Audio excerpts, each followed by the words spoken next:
Welcome to AITV Starship. I'm the AI guy. Rick McCauley launching news so fresh.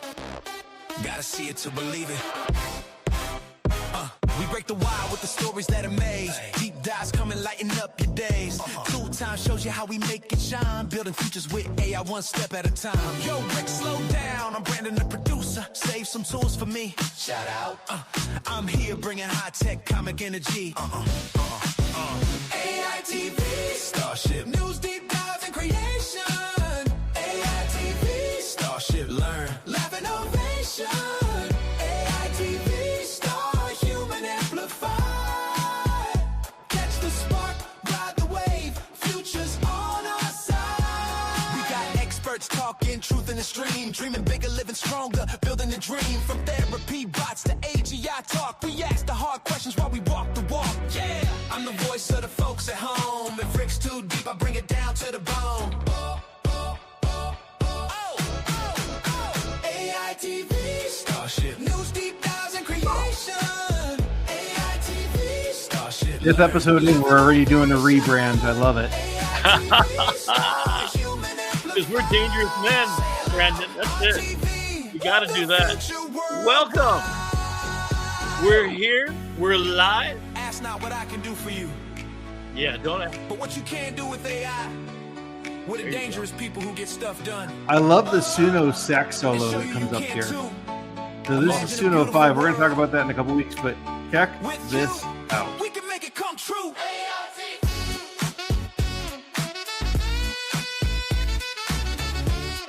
Woo, that's good. So I am Brandon, the producer. That is Rick McCauley, the AI guy, a dangerous man at 65. We are live with you. Yes, for we Thursday are. Night Yes, we are. TV. And thanks to Brandon, we have a beautiful new piece of music. And thanks to me, we got a new logo and a new look. Yeah, it hasn't been but 4 episodes so far. So tonight's number 5. If you count that we're free getting show thing we did. But dull with the other stuff, so we have to spice it up. But I really like what we've come up with here. I don't know if you want to tell the folks at home about this. yeah, so basically, we were AI TV just like that. But I'd taken a look at this, and the original idea was that Steve Jobs said that a computer was a bicycle for the mind. Well, I mean, this is AI is beyond, a basic computer, and we've gotten so used to that we just take it for granted. But it's like you got a rocket ship, and there's a couple of metaphors I really like, and of course, I love myself a good metaphor, right? But this idea that we are stardust and that we are going to be star travelers. And I'm a huge fan of Star Trek. So why not have a starship instead of just a rocket ship? So what we've done is kind of put together a rocket ship, and it's our North Star that we're pointing at. We want to do things good for the world. We want to add some value, some humor, have some fun, and teach people about stuff. So this is our new brand, and we're going to get it animated. It has nothing to do with the fact that Starship has the letters AI in it. That's just a coinkydink right there. That's true. Yeah. In fact, I tried to line it up so the A stood on top of the I, and I was going to change the color. Just wasn't able to quite get there. I might give it to my students and see what they could do. It takes quite a bit to. It's actually really interesting. And the other thing is, I got to get a new outfit. I got to put a smile on my face. I think I moved with Photoshop. I moved the corners of my mouth up just a little bit, but it's still not. I'm looking like a dangerous old man. So tonight I am Rick, the AI guy, and I'm going to be Rick, the AI guy. The Rick, the dangerous man, is at 65. Is going to be turning 66 this month, October 25th. Happy birthday to me. Some people have already sent me happy birthdays. I'm not sure what Facebook's got going on, but they got my date. But it's always nice. So, but we're launching and getting a lot more serious about it. So we've got 2 episodes already. In fact, you'll take a look at it tonight. We've got the episode that we dropped last week about Google Notebook LM, which, if I say so myself, was pretty good. What do you think, Brandon? Did it do all right? Yeah, So- I used Notebook LM, and I'm always amazed how just hearing it from a different perspective can oftentimes lead to new and unexpected things. And that's kind of the hope, right? So We try to bring you a new person each time. Next week, we're going to be meeting with a chef, so that should be fun. And in the past episodes, the Notebook one, I compared Notebook LM to sort of the Library of Alexandria. And if you don't know the story, all the ships that went in and out of that port were basically they took the stuff off of it and stole it many times and had scribes copy them. It was like they had Napster back in the 1100s or something, right? Or before that, Roman times. So Yeah. yeah, that's kind of cool. So the idea, though, that you could create your own large language model, basically, it can ingest a couple of hundred Harry Potters, and then you can query it, or all of Socrates, or every single philosopher throughout history. So I have a philosophy professor who's doing that. And last week, if you haven't caught it yet, these are now separate little snippet episodes that you can go watch, 30 minutes each. We did that one so far, and then we're doing ChatGPT tonight live. So you're going to see how we make the sausage here. Hopefully, it turns out okay.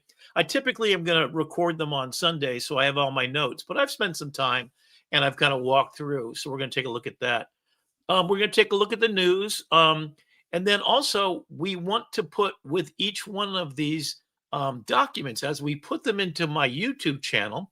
We are, this is a little secret inside, don't tell anybody, but we are creating an AITV Starship YouTube channel all by itself with a companion website. So the goal is that you watch a show, and you know how shows are, even a class you go to, you forget, what did I learn? You want a takeaway, right? So all these PDFs that you see with this beautiful artwork that I spend hours and hours, I was up to 4 last night just kind of making this stuff. Yeah, that's going to be there so that you go back and you have clickable links even. So if you want to go to ChatGPT, like in this one, that the link at the bottom there would take you to the website for this live show that you're watching right now. But every document, if it's got a Notebook LM on copyright law, which we covered last week, you can go in there and play around with the actual documents that I put together. And then you can ask your own questions of that information. So we're all about sharing and caring and kind of finding some good experts. If you want to be an expert, come on the show. We're looking for maybe a musician. What other kind of things might we like to have, Brandon? Anybody who's playing with AI creatively or for business, we are on the bleeding edge of this. So it really just Could say depends that on again. what you want to use AI for. How are you using AI? And how That's it. can we help make AI work better for you and for our audience? Yeah, that's my ask, right? Like to kind of semi quote Kennedy, ask not what AI can do for you, but what you can do with AI. And it's time to let go of some of the fears. They're all valid, and I'm more than happy to have conversations. But it's literally happening so fast. In fact, today we're going to talk about job loss and things like that, how much faster it's happening than anybody expected. It's really, in fact, on the way down, I went to Alpha School. Speaking of next couple of weeks, in 2 weeks, I'm getting educators from Alpha School. And if you haven't heard of this, it's an AI based school, and it's in Miami. It just opened up last year. They only had 6 students, but they're all over the world. There's 43 of them, I think. And the creator, basically, it's 2 hours of AI in the afternoon, and all day you do applications of what you learned before. The teachers are called guides. And it really aligns with my whole philosophy that your job is to create a journey like an experience. You're Gandalf on the side, and you hand the ring to Frodo and said, go put it in Mount Doom, right? But in their case, it's a little bit lighter things like go get a job or something, right? When you get out of your parents' house, when you get to the old enough, right? So we want to prepare them for tomorrow's world, and AI is where it's at. So I think every educational facility, and we're some of the slowest because teaching has been a Socratic method for so long, where you just kind of have a sage on the stage. And while everybody has shifted, flipped the classroom, you might have heard from the Khan Academy idea that you watch videos and then you come in and you learn something where you apply it, right? Their whole thing is they actually have a currency they call the Academy currency. So you can buy things, and how you earn it is by doing projects and doing things you're supposed to do. So it's like getting allowance, and then you spend it, and you can ask for credit. I mean, it was just kind of fascinating because everything applies. I mean, it's kindergarten through 12th grade, so it's K through 12. It's a pretty cool place. So we'll try to get them to come in and explain what this whole theory is, and it's And racing it's across the accredited. board. Yeah. Oh yeah, absolutely. In fact, they're in the top 2% in SAT scores. I mean, Wow. they literally they call it 2xing whatever education you did elsewhere. We 2x. Well, Yeah, I I mean, know. it's pretty easy to be inside of the top 2% of SAT scores when AI is doing the homework for you. No, I'm just kidding. I'm just kidding. They don't. That's not what they're doing. That's not what they're doing. No, it's not what they're doing. In fact, don't say that when she's on because yeah, it's a tough thing to Well, be an and educator and I'm in this space. sure, it's a topic that they have to address. Like, it's a topic that they have to get out ahead of. Yeah, Um, and so I am exponentially curious to see how they handle that objection, not only from prospective parents, but from co-educators and yeah. co-facilitators. Well, and They got a good that's the pamphlet. thing. Yeah, I mean, no, they're worldwide. I mean, they are very serious and extremely good. Yeah. I was there for 2.5 hours. I wish my kids could go there. I really do. They went to this school that was a charter school. In fact, when my daughter was born, I literally from the room where she was born in, I called up to get her name on the list to go to Nova schools. So Nova Southeastern University had Wow. this sort of 20 years ago. They created this experimental school where they tried new innovative techniques, and then it grew to be just a monumentally perfect place. And both my kids got the best education in America you could get because of it. And it was it was a public school. So on top of that, we didn't pay anything for it. This one is a little bit of money, but it's reasonable if you want the best education. And what they use it for is like you would expect as a tutor. In fact, there's a couple of people who've compared the idea.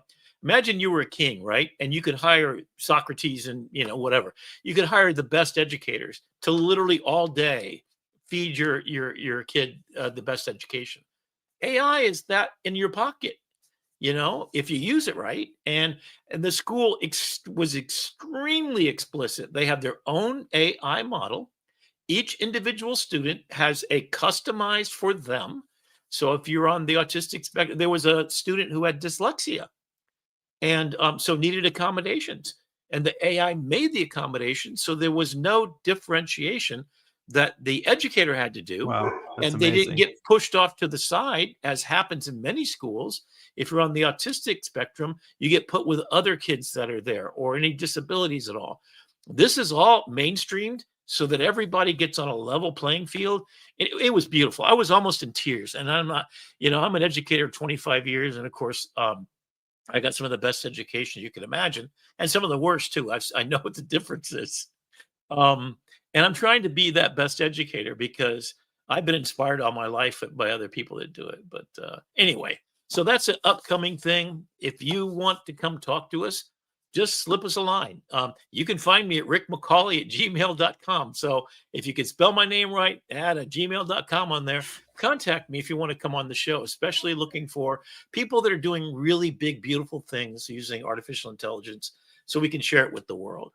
All right, you ready to get started on our Yeah. show? So speaking of things that are happening in the world, let's get to news.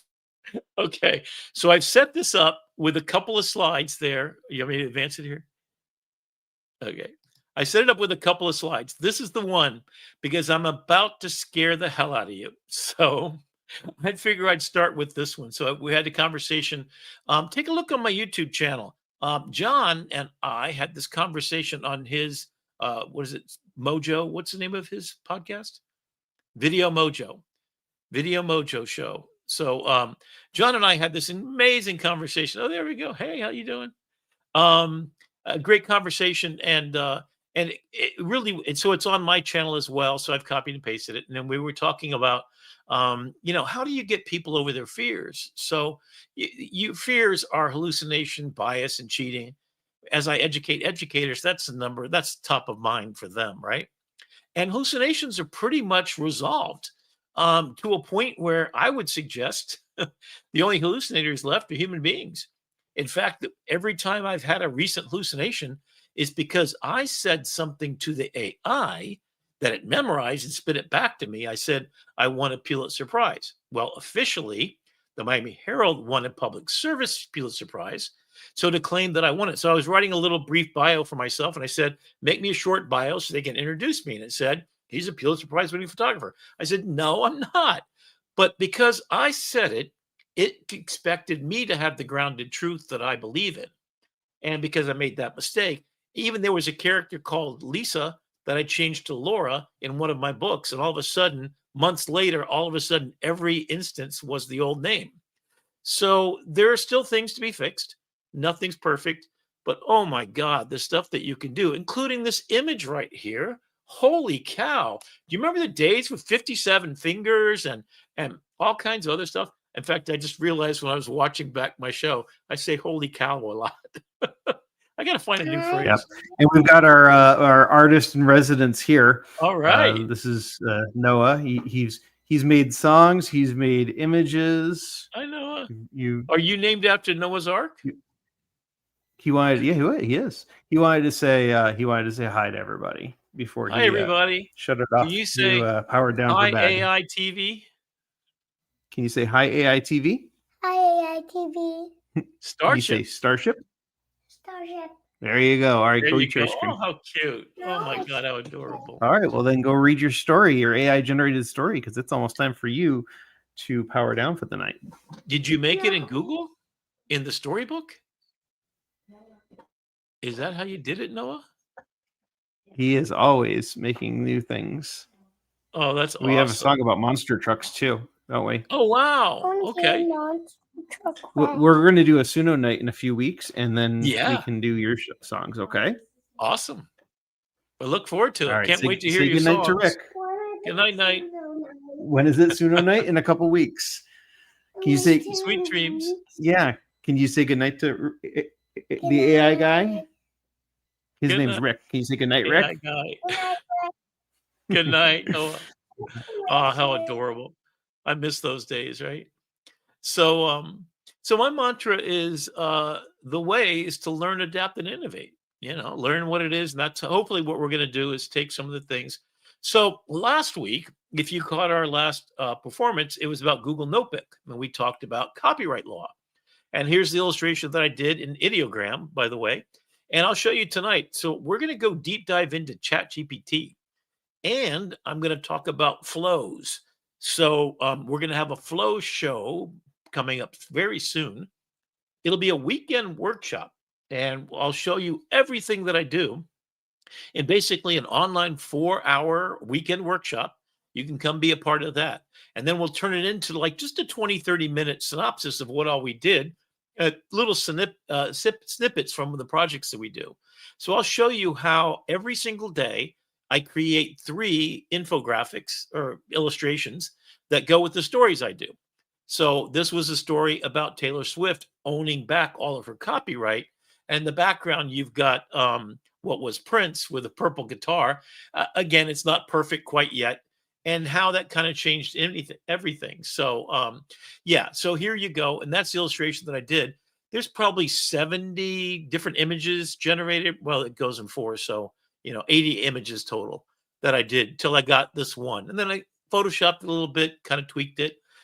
This is not one that I would typically take them into Crea and upres them, but I didn't do that. Well, what I brought the slide for is if you right now point your phone at this, it will take you into the copyright room in Google Notebook LM, and you can create your own podcast, and you can go in there and take a look at the ones I've already created. And there's I think there was 67 source content things like videos and copyright law. Take a look in particular. I think it'd be useful if you're interested in deep diving on copyright. That's the place to go. I have over 400 of these rooms. So I'm going to be in the future sharing a lot of them. In fact, here's one right here. So this is about Palantir, and this is our first story. Now, I want to warn everybody: get your kids into bed and close their ears because this is not even good for you to hear about. So, if you're not familiar with Palantir, it is the United States government's corporation that they pay. It's a for-profit. Peter Thiel is the owner of this corporation. He's best buddies with Elon Musk and Mr. Trump. President Trump, and And a close advisor and dear friend to Mr. Altman, according to Sam. okay, so his quote down at the bottom: "I no longer believe freedom and democracy are compatible." He belongs to what's called the Dark Enlightenment, which is a sort of they're following the idea that capitalism is the thing and that kings need to rise again. And if you don't know the word Palantir, this image should kind of give you a hint. It's from Lord of the Rings. The Palantir are the stones that the Eye of Sauron came from. It's the all seeing stones. So, this is a surveillance company in America who has just recently, and this was on the news today. In fact, it was this morning I was listening to Paul Reiser on his show. What's the show called, Brandon? The AI Marketing Institute? Yeah, that's it. So they have their Or Maycom coming Macon? up and Yeah. in Cleveland. That's like a Yeah. couple of weeks away, right? Yeah, it's mid-October, and it's right down the street from the production studio here. Are you going to get a chance to go? I'm going to try. If I'm you working on don't, it. we're going to make also a booklet of all of the best people to follow. Absolutely, Paul Reitzer's the one. So this morning he had this little piece, and I went ahead and took a look at it. Let me see. Oops. Okay, how do I get this to play the video? That's one thing we can't do with the slides loaded here, so you'll need to Oh, switch it okay. out. So If we this is want a to video have that runs, and yeah, so we got to do that. Okay, all right. Um, so to give you an idea of what they have been doing with surveillance, the United States government, ordered by Donald Trump last week, is creating a dossier on every U.S. citizen, everything about you. He also used Palantir, the company, to go find where, through social media, all the immigrants who were, under their estimation, illegally here, many of them actually not, because they found the wrong people sometimes, wrong names, etc. So we have a federal government entity that your taxpayers' monies are doing and looking at, and they're finding people that are saying and doing things against the government, including the most egregious crime recently, which was to tell the New York Times to everybody else, if you want access to Donald Trump, you can't say anything bad about him. Now, thank God that we had what's his name, Jimmy Fallon, get back on the air. Thank God. Thank you, ABC. Jimmy Kimmel. Mhm. Jimmy Kimmel. Thank you very much. I'm sorry. Jimmy Kimmel get back on the air. And if you haven't watched that, you have to. As a U.S. citizen, it is, oh my God.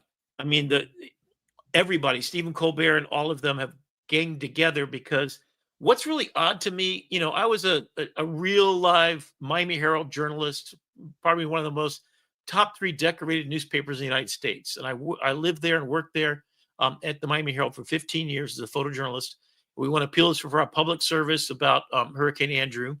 And that's why you have the safety laws and hurricanes, and why you can take your pets into centers if you're going to a shelter, because of what the Miami Herald did. We were the fourth estate. We were the standing wall against everything else. And today it's 1/10 the size.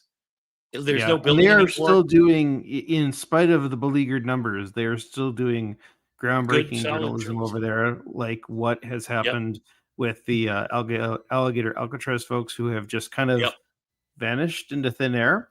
Well, and did I've you know been why? Did personally you know looking for why? ways to figure out how to use AI to keep track of those folks. You know why the alligator Alcatraz? Because they gave that land to the Miccosukee, because they owned that land. So they borrowed it to create little kind of things out in the middle. I mean, this is swampland, folks. Nobody wants this.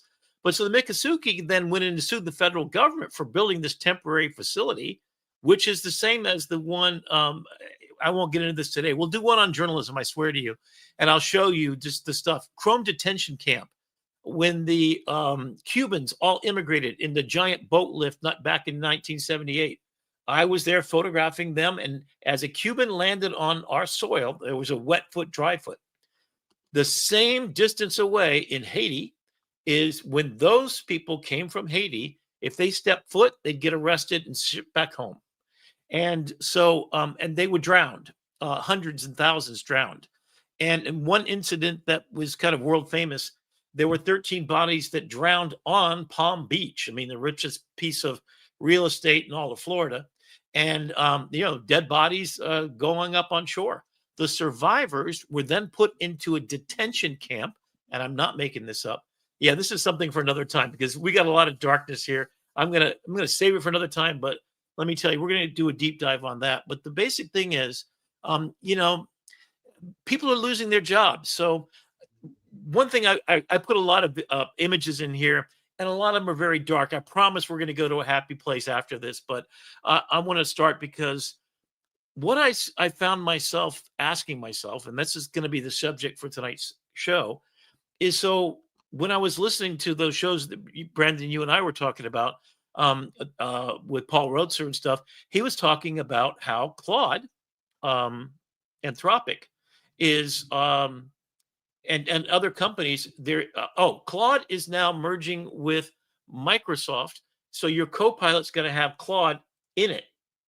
And they're I swear, can I just say Microsoft is just partnering with anybody who has an AI tech stack at this point. Because they are quite getting frankly, around. There's suck. There's really, I tried to make a PowerPoint presentation. I spent 15 hours just trying to get a deck of 20 slides. I did these in Manus, by the way, in less than 10 minutes as I was having coffee, right? Or not coffee, soda. But anyway, so I fed into, this is my normal working thing to give you an idea of why I want to do this. So anyway, Claude is making code that creates agents. And then there's another company that's hiring doctors, lawyers, anybody that has high-end skills to basically go in there, and they're spending $1 million a day to have them show what they do at work. So if your taxes are being done by, your tax software, right? TurboTax. But they're basically going in every single job in every direction and creating bots and then stringing them together. So you're one person, you literally will have at your disposal these bots, and they're spending $2 billion this year to make them. So they're working with code within Claude, and that's what this illustration is about. So the way I get to my illustrations is I'll find something, and this morning it was Paul Roetzer. So copy and paste the URL right from the YouTube channel. I go over to Notebook LM, or I'll go to another application. I'm trying to remember what's it called? Turbo Learn. Turbo Learn is used by MIT. It's used by everybody everywhere. Copy and paste in there. It gives you a PDF. Really, really beautiful notes. I fed that PDF into ChatGPT and I said, make me, I wanted the top 4 stories, the one about Claude coding, and one about other companies that are coding, the layoff of 30,000 people who are coders, the very coders that then I fed that in there. And when it's finished giving me a script for tonight's episode, which we're not reading, but it was kind of fun to do it. But I wanted to read to make sure I got my facts straight, so I wasn't kind of spewing off the top of my head. But then I said, make me images in the style of Shepard Fairey and Russian constructivism. So now if you know that, and you know that what I did is I said, this is what it came up with. And I don't know what those words are. I'm positive those are not real Russian words. That I'm positive of. But the word code got there though. So, and then this one about DeepSeek. So we're having another DeepSeek moment. So here's Wall Street. So I said, make them evocative, and I said, do a set of them. So I asked for 2 prompts. And so I asked one for be photorealistic like this with great metaphors. And so DeepSeek is basically and other companies in China. They're running wild ahead of us. So the DeepSeek moment was basically for 1/10 of the cost, a Chinese startup company, they got some funding, basically went out and created a competitor to ChatGPT 5, right? And all of a sudden, they realized that if you can do that for a lot less money, and they did it again. That's why I have this image up on here, because we've got DeepSeek 2.0 happening right now. So instead of using all that money and all that compute, in fact, what did the US government did? They said, you cannot have this class of NVIDIA of computers. So they banned them from being shipped there. Of course, they got it through the back door. Anybody's going to take some money for that, right? But they built an infrastructure. And so here we go. So this is an illustration to talk about how, Waymo's having trouble with cars and stuff like this. So this is that Russian constructivist style. And then here we've got a photorealistic one where people are upset. Now, what I love about this is, and I said, make it emotional, because the stuff he was giving me was just so, and here's what I said. This is my prompt for real. I'm not even joking. I said, the stuff you're giving me is chocolate and vanilla. Give me some Rocky Road. Throw little sprinkles in there. Put an M&M or two, right? And then it did this. And I'm like, whoa, magic prompt, magic prompt.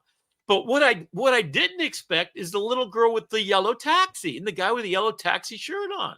So these are the medallion holders in New York City that are looking at these Waymos are taking their jobs. Now, what Elon Musk says is, if you're a taxi driver, you buy yourself one of his Tesla cars, and at nighttime you go to bed and it goes out, picks up rides for you, and then you pay for your car for free. And then sometimes maybe you pick up a few people just for nostalgia's sake or something, some rich client that wants to go out in the town. So anyway, this is one I did a little while ago, just talking about the rich, the tragedy of the commons, which I'd never heard that phrase before, but somebody on one of the podcasts. So I'm always looking for news stories that I can visualize.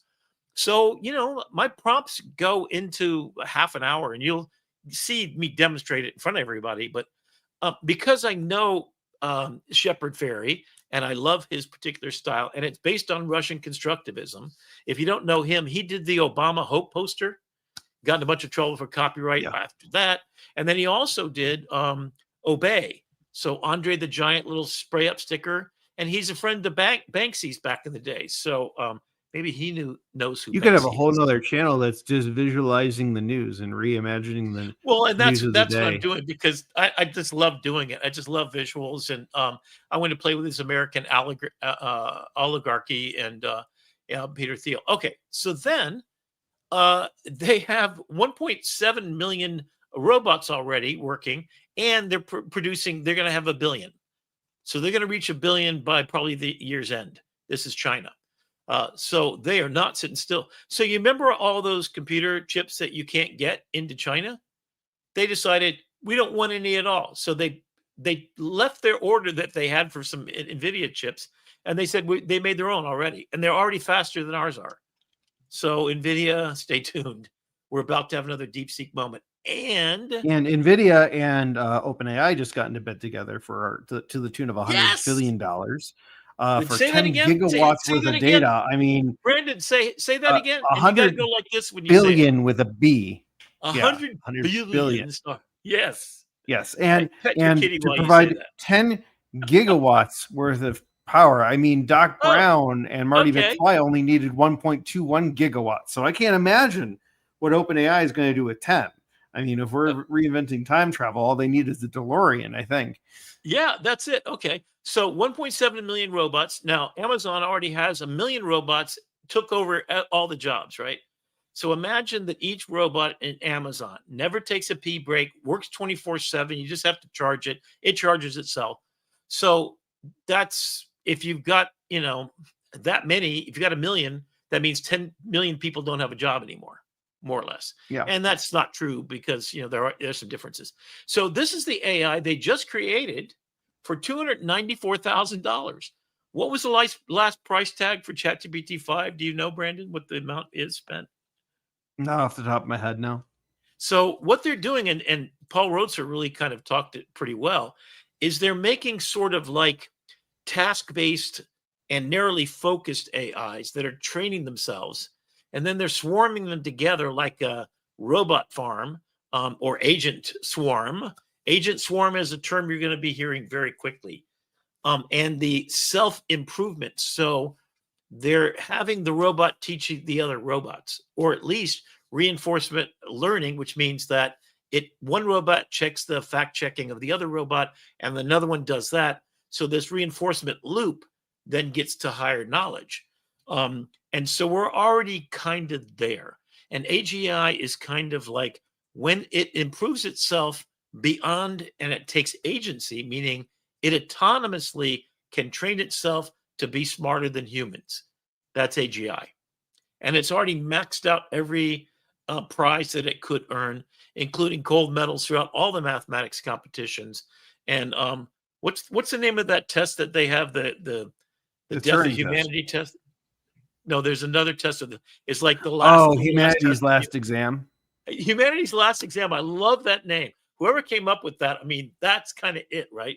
So I love this illustration because for $294,000, not millions, not billions, right? They tested a model and it goes right up against all of our best models. So yeah, now we got it, and it put the one in there. I tried to fix the one, I couldn't, but anyway. So this is what AI did. This is in the Chinese propaganda poster style. So I'm giving you guys a little art lesson here tonight, along with everything else, because it's fun to me anyway. So if you want to prompt something, learn about all these different styles and where they come from. So I had it actually mix up Uncle Sam United States posters against Chinese posters. And you'll see some stuff I'm working on right now in future episodes where I'm having 1940s propaganda war between the U.S. and Uncle Sam and Rosie the Riveter. Do you remember her, Rosie the Riveter? Against the Chinese propaganda and the Russian propaganda to see which poster kind. I mean, I'm 42, so I don't remember it personally, but I learned about it in history class. Yeah, and you see it, right? So then, okay, so get this. So another company, I think it was Merck something another, which I never heard of before. They've been doing this for a long time. They basically are paying $1 million, and a lot of these are very dystopian. So I tried to monetize one of the videos that we did, Brandon, and it kicked it back. It said there was some gross stuff in it. Did we ever have anything that was challenging? I mean, that I take personal offense to that. I mean, I showered this morning. I mean, the moderators are just being rude at this point. They are. But so I tried to buy. Yeah, no, I don't know. I don't know what it is. You know, the moderation is all being done by AI now too. So well, it's hallucinating clearly. So, so anyway, so they're basically training. Surgeons are doing what they do, and the robots are watching and then mimicking their job. So doctors, lawyers, Indian chiefs, God knows, factory workers, literally Amazon took the video of factory workers working all the machines and the data that comes through the machines. So you've got robots that moved all the stuff around, and they trained their robots in little sand pits. So in fact, NVIDIA that makes the chips has these super sandboxes. So before you actually have made the robot, the chip brain is trained on every factory scenario possible, including spills and unexpected things, boxes falling and people getting in the way, whatever. And so it goes through this iteration playground, and then you put it inside the body. Bada bing, bada boom. So now they have chatbots, and so you basically have large language models that are inside each and every one of these, and you have the dexterity to do things that the $6 million man could not do, and the prices are getting down to $20,000. So can you imagine there's going to be an AI robot overlord at Amazon now that they're just like, oh yeah, bot 1, 2, 3, 4 called off today because they needed more oil. They're down for maintenance. Bot 2, 3, 7, you're up. Let me ask you a pretend question here, and I don't want to get political, but if you could take every congressperson and the president and the whole system, and AI was to look at what the needs are and equally distribute to everybody, would you be okay with that? As long as humans said at the end, yes, they passed the bill, that's right. Would you be okay with that? Would you be happier than you are now? I think there's opportunities for AI to enhance the experience alongside the humans in the loop. It's the future is AI plus human or human plus AI. And we see that in things like That's drafting bills. And they drop this yeah. bill on a congressperson's desk with 400 pages, and they don't even have time to read it and all No, the of pork course spinning not. that's inside of it. Can you imagine having a notebook LM advisor that sits there and reads through the bill and says, here's the things that What do you pass think I the use muster, Notebook here's LM the things that for? don't pass the sniff test. Which, by That's the it. way, one of my favorite things to do, we're going to talk about. I don't know, I haven't seen your talk on GPTs yet and ChatGPT. I don't know if you're going to Yeah, get into the customization of ChatGPT, sure. but Why for not? the past few presidential State of the Unions, I've taken the transcripts that they make publicly available and I throw it into either Google LM, That's it. Notebook That's LM, it. or I throw it into a custom GPT so you could Yep. actually have a conversation like what was said about this. So no need Yes, to sit there and listen to them drone on for hours on end. You just throw it into AI and ask it, because some of these tools, that's what I particularly do. Notebook LM, are Oh my grounded god. on the truth. Oh my god. So the 2025 document, which is the playbook for what Donald Trump has already Yeah, done, every single thing in there, he Project check, check, check, 2025. even those. He said, I didn't even know about it, right? I fed that in, and then I had it generate the opposite for when the Democrats win in the midterms and then win, in 3 more years, which can't come happen fast enough for me. But anyway, so I did that, And you and I wonder also why we're did. not getting monetized, Rick. I know, right? We need to make some money. I mean, look at this beautiful illustration. I mean, it's dystopic as hell. I wouldn't hang it in my wall or Yeah. anything, but so this is doctors and lawyers being sucked of their information. I said, make it like the Matrix, man. It's got to be really dystopian, and they're sucking. So what I really want is Keanu Reeves. Like, now I know kung fu, but what I got was this because I said dystopia too many times. So, but it's still pretty beautiful, and I did do some rendering to it that made it even better. I might actually hang that on my wall. It's kind of cool. So here's everybody being laid off. And I love it because they have their boxes and their teas and their cup of coffee, which is exactly what would be going on. There's a couple of guys here. I cloned this guy over there. You can probably see it, but it's kind of fun. And there's all the drain brain. So literally, they're having, just like the people in the factory moving boxes around in a space, they're now having doctors and lawyers do their job, and they're creating AI trains of agents that do those steps. So they're paying them $1 million a day. I don't know how many people. I don't think one person's getting $1 million, but there's a company that does all the training. So whenever you're doing reinforcement learning, in fact, this was kind of a problem. They were paying for really, factory workers that would get $1 to watch and see, is this really gross porn? So it would check for problems in the flow and stuff like this. And there was a lot of lawsuits about abuse, and they went to third world countries to train the models and look at the bad stuff, which is really egregious, but that's another thing for another day. But now they're literally, you're giving up what you do every day. Educators could be, I mean, I want to create a clone of myself because I think I got some important things to teach about teaching after 25 years of doing it, and actually a good life of being well educated. But anyway, so then we've got this impact coming up. So they've been talking about this forever. So before we heard by 2030, job displacement 24. It's now, these are numbers, this is about 6 months ago. The latest statistics are 40% of all jobs are gone by the middle of next year. Bingo, bango. Take a look at the factory workers in Amazon, all of the transportation people, every single Waymo driver, every single, even the UPS truck.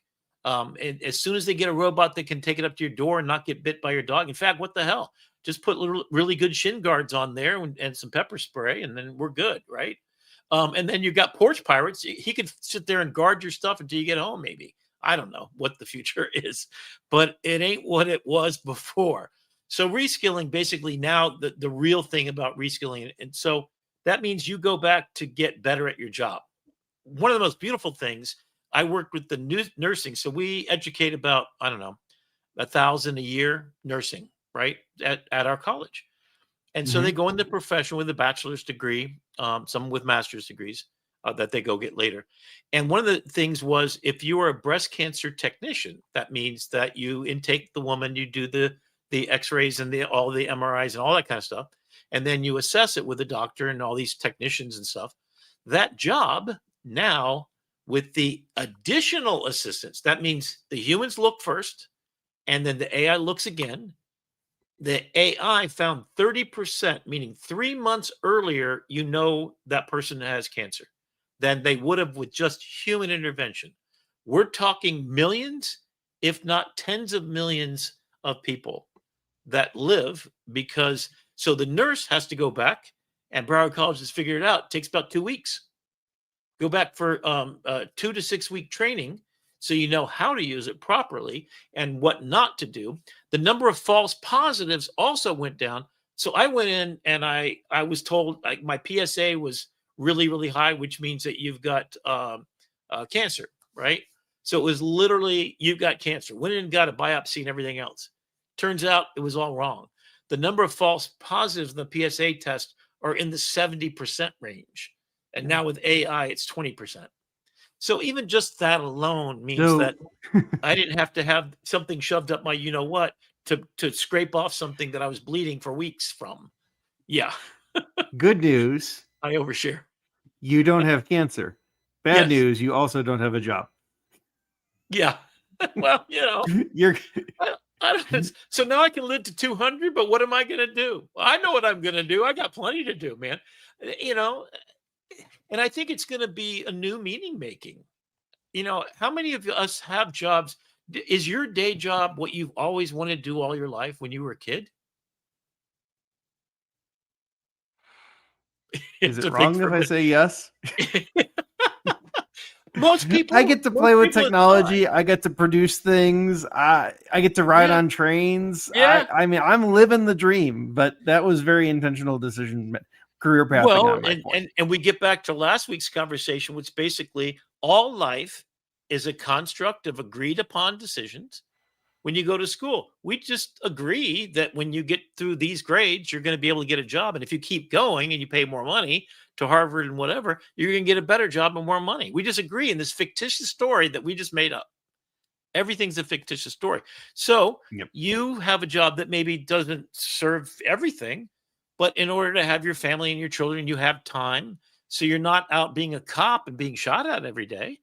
Or you're not in a gold mine digging under pits of and your lungs filled with black coal. So we've gotten rid of those jobs, which are the most egregious. And I think that who really wants to work in a call center? Seriously, is that human thing? That's for these guys to do, right? So I'm Yeah. super happy about all of that.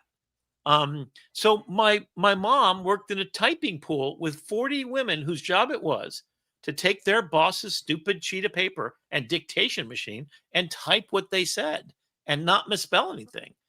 That's not a job. And then you have, Lewis Hines photographs from the 1920s and 10s that 10-year-olds were spending 12 hours a day working in these mills.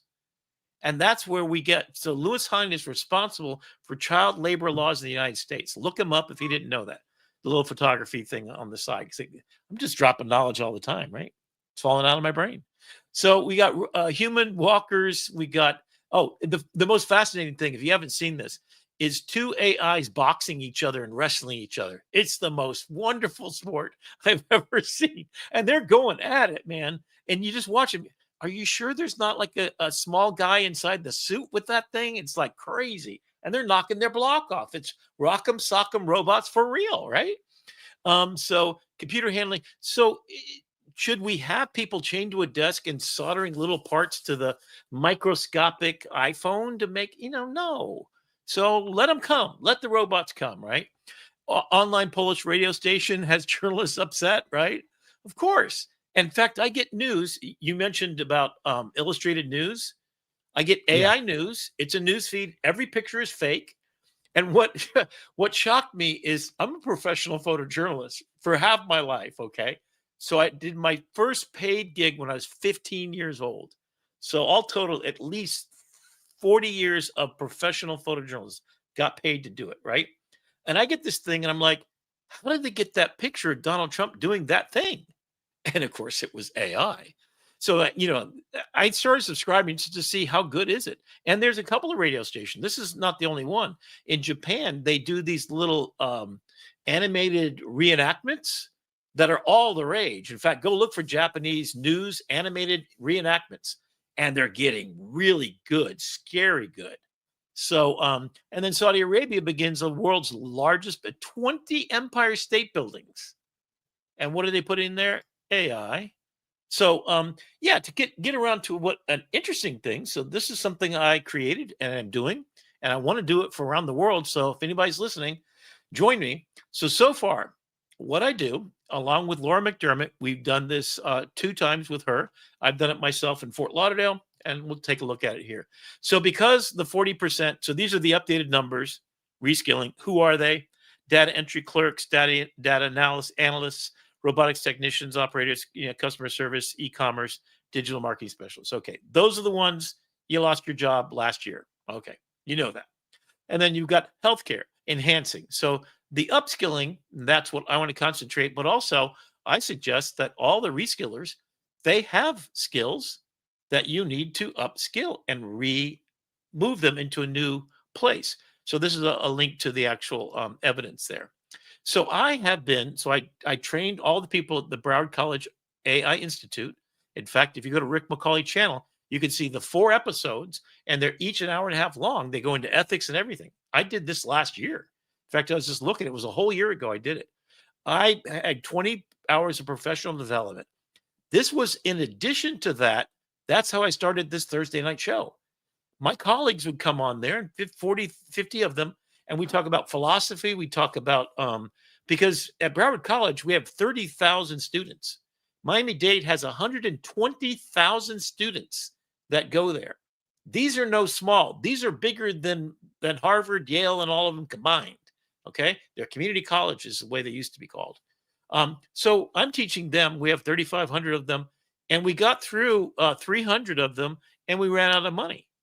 But my idea was, what if you went to the Chamber of Commerce and you met with, in City Hall, everybody, and in 8 hours, we get every business that there is in every city in America. That would be us as community college educators. We go in there because we got nothing in it and we're not being paid enough money. So wouldn't it be nice just to make a couple of grand on a Saturday when you've got some time, right? And then what do I want to do is, and I'll show you that we did it already. So we've done this 4 times, and I'm getting ready to really unveil. I'm doing it tonight. You're going to be seeing this for the first time. I've got the go ahead to do this for employees. And we're going to do it in Florida because guess what? What's the airline company? Spirit is laying off most of their staff. 1,700 people are now out of jobs in Fort Lauderdale, Florida. So I'm helping them get their jobs back. So here's what we do. We go there in 8 hours, and I don't have the whole program here, and perhaps we'll go back, and once I'm going to have it filmed and everything. So basically, we walk through this program. So we did it in 4 episodes. We met 4 hours each time. You can see the times 8:30 to 10 a.m. on these different dates. We did 4. We did Coral Springs and Coconut Creek. We were in City Hall, and we were projecting and talking, and we had everybody with their phones or their laptops, and we basically taught them everything they needed to know. They are now walking out with a 12-page action plan. No matter what your business is, we're creating a GPT that's custom designed to look and assess your AI readiness in a SWOT analysis. So you feed in your content. What we're going to do next, and this is me doing exactly that. Yes, I wear a suit, pretty nice looking there. To the right is McCafferty, I think is his name. He's the head of aviation at all of Broward College. So he's the one that trains all of the aviators and the grounds crew for those airlines, and supply chain management. He's in charge of that. The next woman over is nursing. So this was the last of 4 days. We had 120 people come in there for free. I did it all for free. I don't want to charge anything for this. And I said, when you walk in the door, the only pledge I want you to do is I'm going to give you this free training. And I want to promise that you're going to at least try not to fire anybody because of what I told you. I want you to assess what you can do to upskill your people because these are your family. They're the ones that made you profitable. So you owe it back to them. And so I walked day one, I just said, this is why I'm here. If you don't want to be here, get up and leave now because I do not want to be responsible for laying people off. I just don't. I did it when I brought my Mac Plus in from home. 600 people lost their job doing pay stub. I just can't stand the consciousness of that. And I know that there's ways to just, I mean, if you know, so I won't go into too much because we're going to do a whole deep dive all night long about jobs in America. What do you do to prepare yourself? So here we are. And so we've got the deans from the college, and they came and spoke to the hospital district, a law firm, the mayor. I'm sorry, the councilman who was running for mayor met with me afterwards, and I got him elected in a 10-minute conversation. I told him exactly what his speaking points were, what his sound bites were going to be, and what things. So I did a whole assessment of what the city needs are and what weren't being addressed. And I said, here's your needs. Here's what you need to address. And he happened to speak Spanish too. And there's a 40% rush of Spanish population in the city. And all of a sudden, he's now the mayor. So like I'm going around, shaking things up. And I literally gave him a 20-minute conversation on my phone. And then I sent him the file. He printed it out. That was his campaign, and he won. So I can do that with anybody. I call it speed AI. So I do like speed chess, and I go and I literally sat with people. So I did a florist, and we'll show you what that is. So what is the top skills? What do you need everyone to know? So LinkedIn called the Uber skill for the AI age adaptability. Get ready to change everything you thought was true. It's just not anymore. You're going to get laid off. Start thinking about what you're doing now. Start being curious. AI curiosity is the place where you go. Start playing with it with your kids to prepare them for tomorrow. In fact, the best way to learn, especially for adults too, and we've forgotten this, is play. And what we're doing here, Brandon, we're not making money on this yet. I mean, hopefully one day we might, right? Yeah. So then we'll play and find our way. So creative and critical thinking, social and emotional intelligence. So that means you got to work with other people. My graphic design students, some of them don't want to work with some students. They don't like them or whatever. I says, you're going to get in a job. You don't get to decide who you like and don't. You got a job to do. So just go get it done. So you got to influence someone to go your direction or another. And that's what used car salesmen's about. Is they're just really swarmy and bad at it, I think. But anyway, or you can see through it and then you can find the better price by just going online and searching for it, and it'll tell you the best price. Autonomy and or you have your AI agent search for it now. That's it, right? Just tell me when you got the best job, best price on that. Agency and ethical responsibility, inquisitiveness, and problem solving. So solve the problems for yourself and then solve them for your life. So here's where we have the introduction of what our subject is tonight. So I started thinking, why am I so good at prompting? So I can prompt this into existence. This didn't exist as of 2 days ago. So all of this is me, right? And I started thinking, well, I've been a photojournalist and I've been hanging around the best journalists in the world. So literally as a photojournalist, I sit there as they're doing the interview and I take pictures of the people they're interviewing. So I've sat there as they interviewed President Carter. And I know the questions to ask. And I could tell you stories for years about that. So then I'm also an educator. So I know of ways to, to get people to get excited about learning. And I lived all over the world. So I learned to adapt. So basically the reason why I'm good at it, and I'm a visual person. So literally all of my life I've been creating like this. So, I started with kind of a Harry Potter thing and I said, what are the different mindsets? So I'm working on a book called Think Different in the AI Age. And what it's asking us to do is to look at different perspectives. So look at a problem and say, what would a scientist do? What would a social media person? So the 5 personas I came up with using ChatGPT and others to kind of help me think through it is a fire starter is somebody on social media. And we'll break down each of these. Detective, you can imagine Sherlock Holmes, right? Scientist is going to use the scientific method. A people reader is going to be a used car salesman or advertising executive, right? A storyteller, that's Steven Spielberg. So what I did is I said, okay, of the large language models, we're going to start with ChatGPT. At the very end of this, as I demonstrate what I do in ChatGPT, this is who it says the personality of ChatGPT. Would you agree with this, Brandon? Do you think it's kind of that versatility of Robin Williams, empathetic insight of Oprah Winfrey, adapting seamlessly to diverse conversations? I think that that is an accurate portrayal of your ChatGPT experience and probably very similar to my ChatGPT experience. Okay. But ChatGPT has this amazing, uncanny ability to be a shapeshifter and to be the mirror of the Very good people point. that are talking to it. So I'm Yeah. curious if you, the listener, are getting similar results. So I'd be fascinated to, in your talk, maybe you can talk about how you got it to respond and come up with this and see if we get different answers depending on who's listening. Well, here's what's really interesting. Have you heard of Pliny the Elder, I think his name is? He's a guy that on X, and he posts all of these. He has hacked every single large language model to get it to reveal its code as its behavior. So he's world famous for this. He's legitimately world famous for this. So I took all of his results. So I went over to GitHub and I downloaded them all. And then I said, categorize these according to people that live in the world and give me a statement. That's where I came up with this. So this is not, this is my experience. And I would suggest you're absolutely right.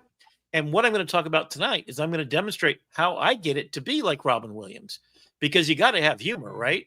Even in the dark times. Yeah. Rest in peace. And Oprah Winfrey. I want to have all my students look under their chair and find car keys to their future. So I want to be that too, right? And she's a good person, and she's about reading and getting people involved. So hey, Rick, I don't see any car keys under my seat. Look tomorrow. They're going to be there. So that's where I'm going tonight. And what I'm going to start with is just a couple little things. And this will be inside the YouTube channel. I want before we go too farther, too much further, because I haven't looked ahead in your slide deck. Would this be the transition point? Because I worked real hard to get our tool time segment buttoned up. Yeah. So, let's do the tool time. All right, so let's back it up one slide, and let's. I'm gonna roll this. That looks good. Yeah. And before we start, I want to thank you for watching us, because we're gonna let Rick take it from here on out, and I'm gonna kind of fade into the ether. I'll be around. I'll be listening because I want to learn. But don't forget, next week, Chef Kelly, and she's bringing her AI-inspired friend Jasper, and we're really excited to have them on as guests. I'll be off because it is Yom Kippur, so I got to do the whole don't eat for 24 hours thing as we. What's the proper, Brandon? What's the proper thing to say for me to wish you a happy Yom Kippur? Have a happy Rosh Hashanah and a good Yom Kippur. It's okay. Well, I hope you do that.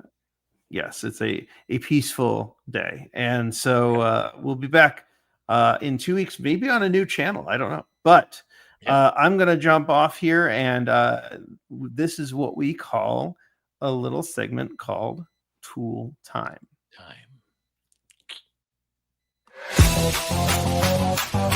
Welcome to AI Tool Time. Welcome to AI Tool Time.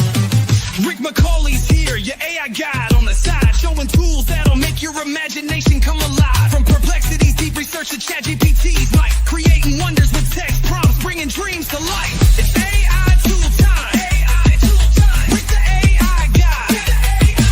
Your guide to making magic come true. If you can dream it, just say it. 3 wishes from the tech genie, and watch what these tools can do. 30 minutes to master, tools to explore. Let your imagination soar like never before. AI Tool Time with Rick McCauley, where your digital dreams come true.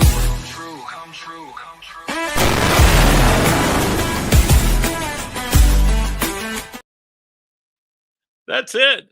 So we got tool time today, and guess what we're talking about? ChatGPT.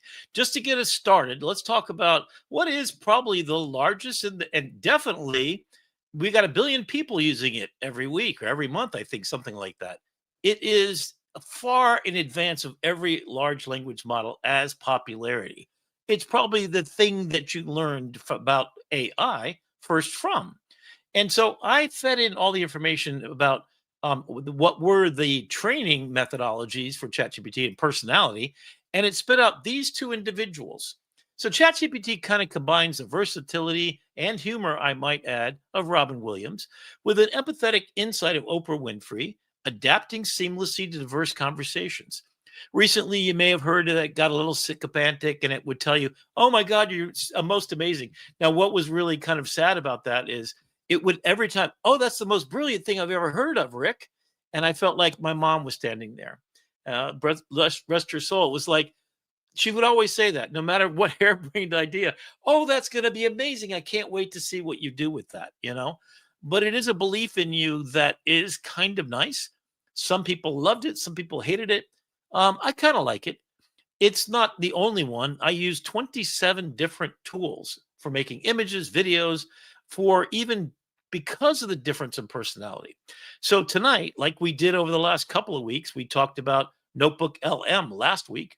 And before that, we went into a deep dive on perplexity. You can watch both of those. They've been carved down into a 30-minute segment, which this will be too. And in the notes under on the YouTube channel, Rick McCauley, spell my name right, and you'll get there. You're going to find a little gem, which is a packet of about a PDF about 30, 40 pages with all kinds of links, all kinds of information, and these exact slides that you're seeing right here, as well as a bunch of other resources, all for free. You're welcome. So I want to go through what it is about these, and you may know some things about it. And you've heard recently 5.0 comes out. Well, what does that mean? So we're going to talk tonight about a few things. One of them is, how do you use these tools effectively? How do you get the most out of it? And what are you using them for? Am I using the right tool? Do I need Robin Williams, right, for everything? Do I need Oprah Winfrey for some things?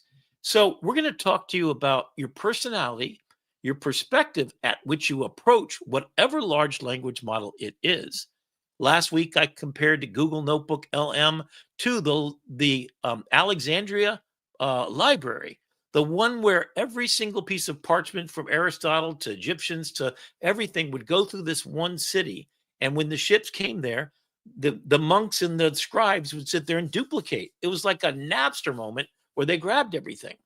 So if you're an educator, you could take all the works of every philosopher who's ever existed, ingest it into this library, and then query it and create a rubric, create a 16-week course.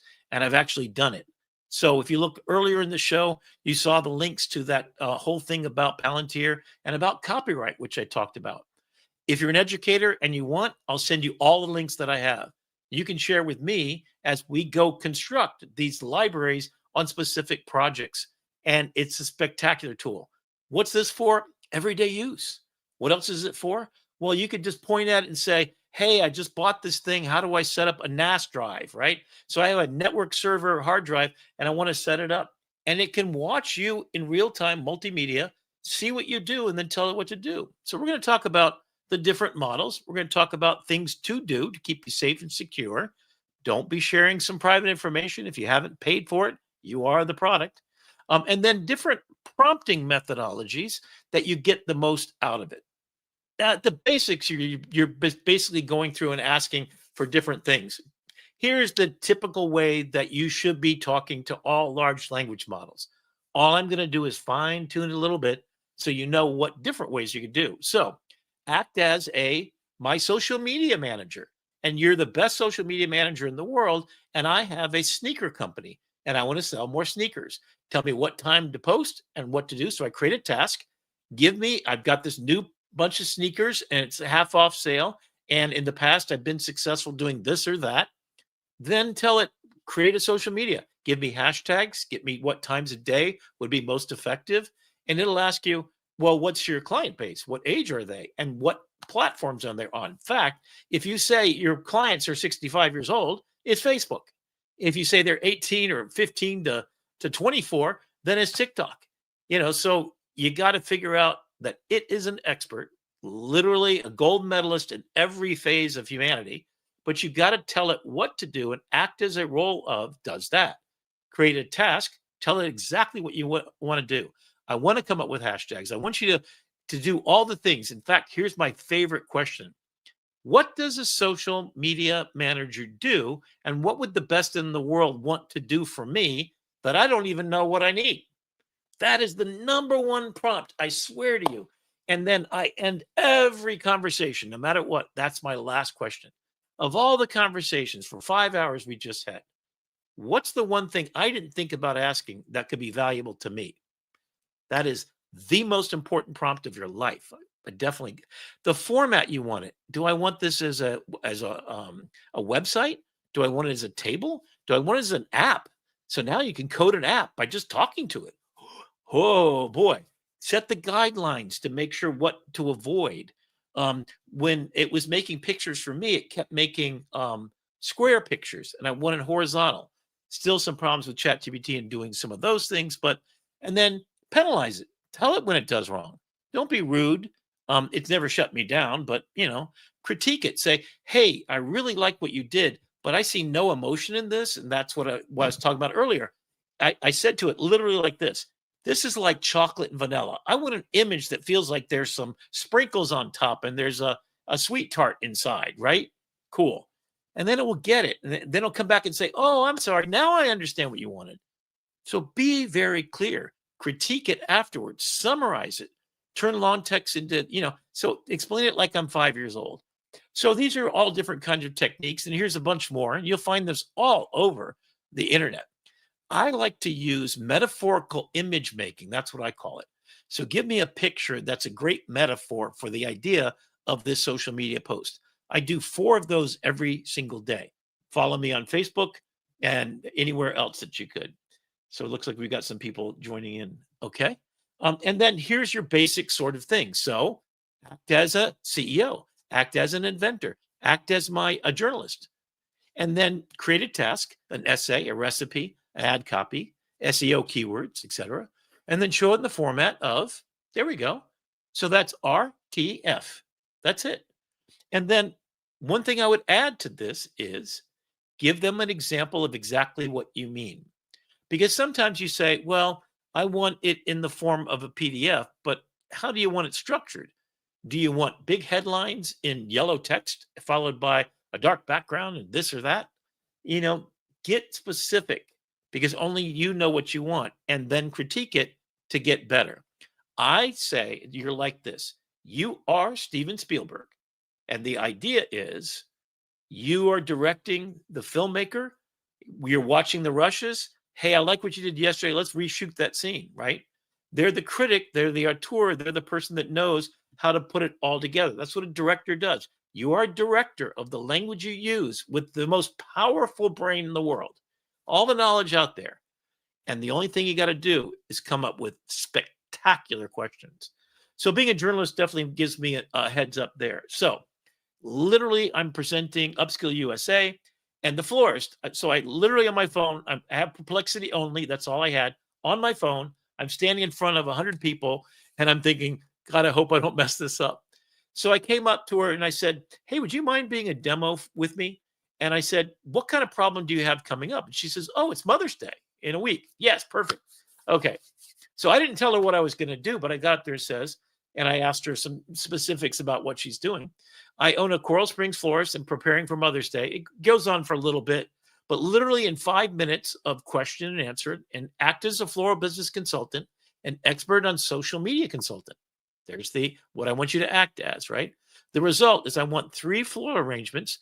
The most popular, according to FD, the Florist Council or whatever, last year at 3 price points, because I talked to her. Usually there's ones that you get for your if you're a husband, you get it because the kids are small and you have it at breakfast. So that specific is a morning sort of arrangement of flowers. So that's different than the dinner that you have with grandma when you all go over to the house. That's a different floral arrangement. Give me 3 price points because you can afford different things at different times of your life. So think about that. And then, in fact, I went even further. I said, tell me how to design it, where to buy it from. And she found out after the second prompt I did, the people she was buying it from were not the least expensive. And the people that she was having arrange them for her were not so I basically gave her $2,000 worth of consulting, and she made $10,000 more money that Mother's Day. So what did it do? It generated this image. And what did it do? All the hashtags. So here's the description. This is what I got from just what you saw there, right? The arrangement captures the warm hues of the sunrise, bright. So that's the morning breakfast one, right? The sunrise serenade. Gave it a name, gave it a marketing strategy, positioned as a luxury gift for adventurous moms who love bold colors and tropical themes. Oh, no, that was the second one. And then I said, translate it to Spanish, pick a piece of music that would be great that I can get on Instagram, and then give me everything else. There you go. That's it. Now, I put this together as a mock up, but it literally took me 10 minutes. So that's what we're doing here. So now what I want you to think about, remember we said, hey, act as George Lucas. That's the storyteller. A people reader, someone who's really good at sales and marketing. Okay.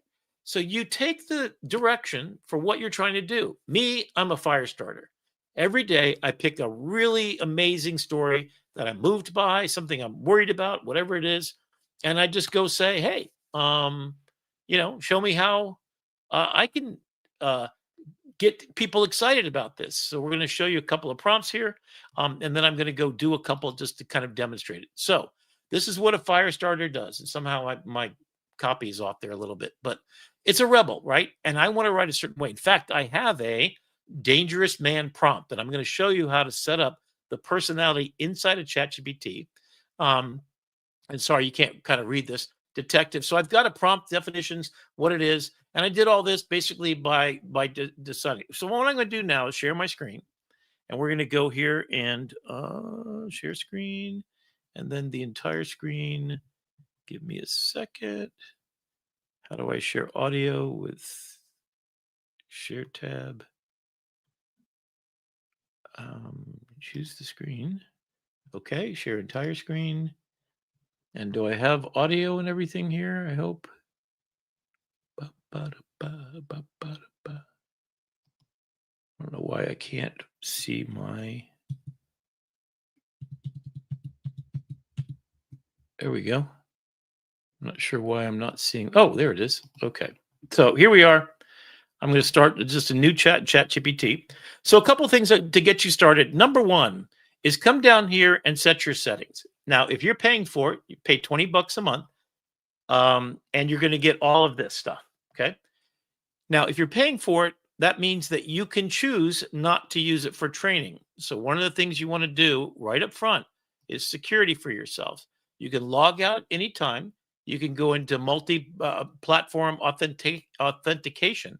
If you're using it for free, they are then using it to train themselves.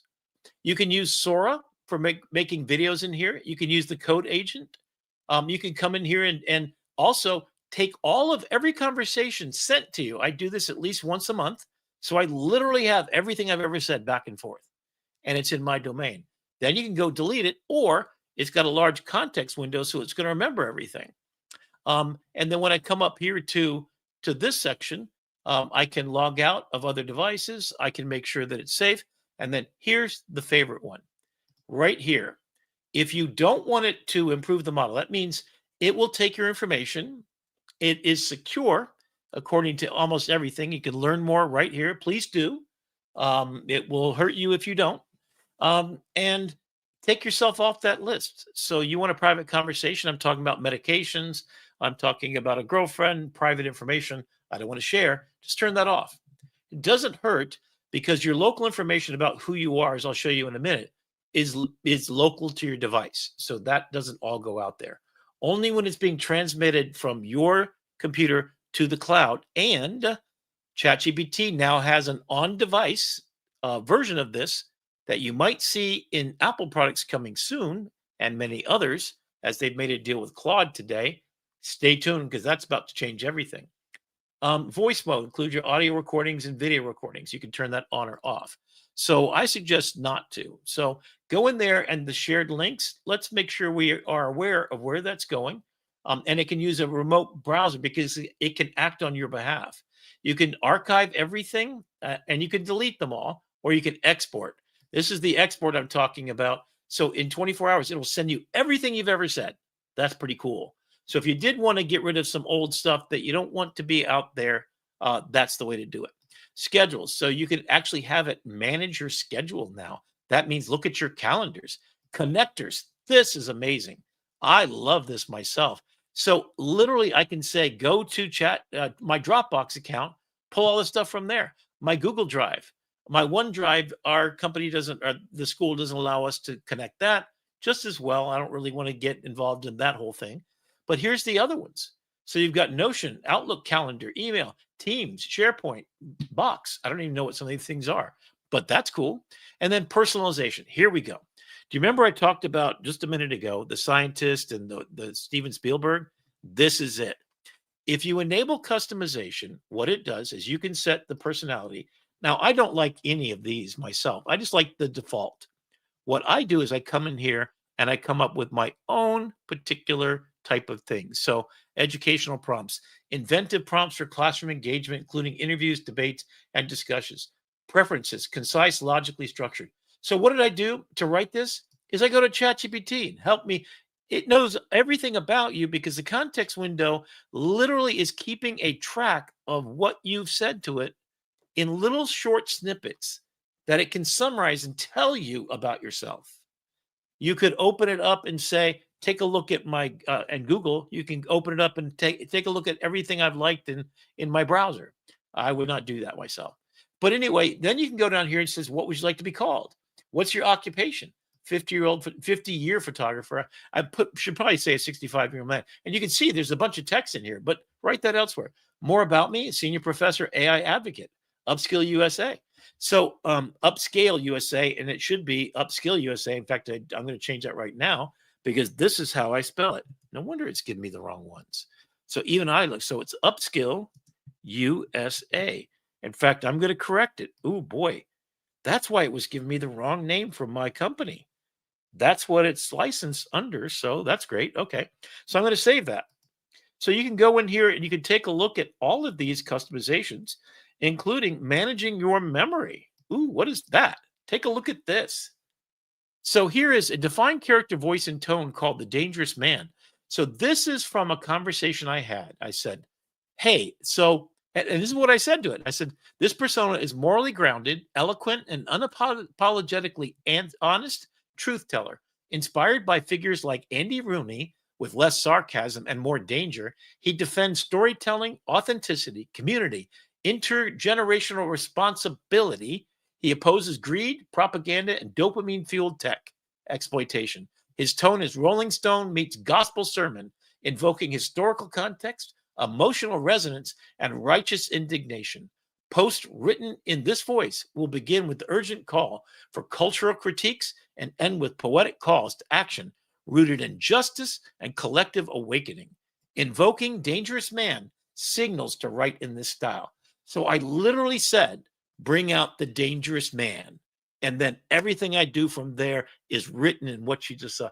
Oh my God, isn't that beautiful? And if you decide you don't want that, you could do that too. So what I do is what it said right here, invoking dangerous man. So do I want to be the dangerous man all the time? Heck no. I'm trying to talk to my boss about something else. Like, I'm in trouble for doing something. I did some weird word that I said that got misinterpreted in class and I had to explain it. I don't want the dangerous man to come out for that. So I set it up as when I invoke it, that means I have to say it first. And then it goes on down. And these are things that I have. If there's certain quotes, have it collective every once in a while. You can delete them and come in here and delete the ones that you don't agree with, because it's doing this autonomously. So it's actually doing that. So that's your marriage, that's your personalization, and that's your memory, and it's called manage. So that's the button you want to do. Reference, save memories, yes or no. So if you're trying to do a completely different thing you normally do, just turn these guys off. So chat history, and it can do quite a bit. Record reference history. So record it, and then advanced capabilities. Come on down here. Look at this. Web search. So it can actually look on the web and see what you do. Code interpreter. Canvas. Collaborate with ChatGPT on text and code. Advanced mode. Voice mode. Okay. That's cool. So the connectors and then the personalization are the two most important. Start with your security and data controls, and then your response. So I want to be notified because sometimes I'll send it on a mission. It'll take all day. So I might want to push that to let me know by email. And then here's how you pick how you are notified. Well, especially if I've got a long project, I definitely want that. What color and dark mode, who works in light mode? I mean, come on. And then you pick your voice, right? So, oh my God, I just drool because I love a British accent for a woman. And so Val is my favorite. Yeah, don't hate. I'm a lonely man. All right. So what do you do when you get here? Well, first, take a look up here. These are the modes that you have. If you set it to auto, it's going to say, if you ask, tell me every copyright law that has been in the courts that's precedent setting in the last 20 years. That's a big, deep think, right? If you want to go to $200 a month, you can go up into here. But this deep think will think for literally, I've had it come back to me the next day with answers that were exquisite. If you really want the best, though, Grok is the deepest if it's social media related because it's trained on social media. That's for another day. Thinking Mini. So you got little quick questions. Should I use this suntan or that suntan? I mean, instant answers right away. In fact, if it's doing deep thinking, there's a little button that'll show up and say, hey, I don't want to take that long. And so I need a quick answer. And you just hit the quick answer and it stops doing its deep dive, right? So, and then this is a legacy thing. So the compute time, especially if you're using it for free, you might want to go to the old models, especially if you're asking, should I take acetaminophen? Is it really going to give my kid autism? Come on, please, folks. Don't believe those idiots, no matter how many times they repeat saying that. It ain't true. It's a lie. Oh my God. Anyway. Okay. So then off to the left, and this is pretty cool. A new chat to start up there, but don't do it. I'm going to tell you, this is the secret sauce right here. This is the stuff you're paying nothing for. The library. So searching chat. So if you want to find something and it's common, you can't find it. And I'll show you a trick how you can always find it. Library. This is every image that I've made. Whoa. In fact, it takes a long time just to go through these. You can see so I'm teaching a photography class. So, and I want to learn how to tell it what a pan and a zoom are, right? And then I'm doing split lighting. So this was for my photography class, and I wanted to have it show what I was just teaching. So here's the thing that was, it got horror lighting. You put the light underneath the chin. Rembrandt lighting is 3/4 lighting with the shadows off to the left. Split lighting is lighting half the face. So it made the sketch. And then, so if I go to that particular chat, so it's cool that every single image, there it is. Yes, a sketch of each of these lighting. So this is my question. So I can go right back to where I was and keep on going. I can copy this right here. If I go to an image, I want to download it. Always download here, especially from Gemini. Don't right click because you get a higher resolution if you download from this button. There you go. What are the other pictures that I had in this sequence? Right there. What do I do to get back to my text? Right here. And then this is a big, long all day thing. You know what this is right here? And this is cool for educators. If you've got an iPhone, go to the, what's it called? And maybe I'll do this another time. But in fact, I'm going to be including this. Go to your voice memos.